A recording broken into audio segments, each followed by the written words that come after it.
A Moscow-based security software maker says it's exposed a series of Western spying operations. It claims the NSA has hidden spying software deep within the computer hard drives and allegedly found on personal computers in some 30 countries. Our technology correspondent Samuel Burke joins me now. And Samuel, what do we know about this?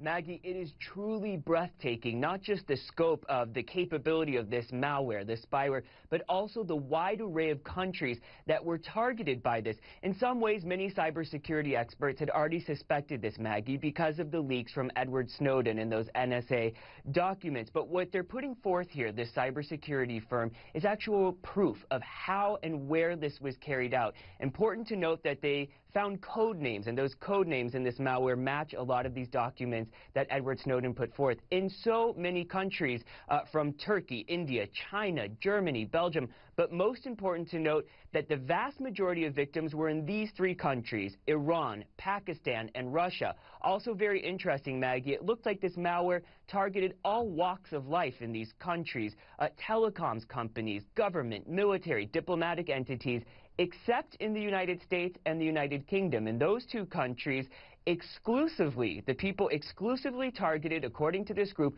were Islamic scholars and activists. Also interesting to note, Maggie, that this software was so deep, it's really in the firmware, they call it. If you're not a tech person, basically what this means is that it's so deep in a computer that even if you were to wipe Windows clean, Maggie, this spyware would still be there listening. Just sophisticated stuff. You're talking about the group. Is it this Kaspersky that we've heard so much about? Why now, and is the NSA responding?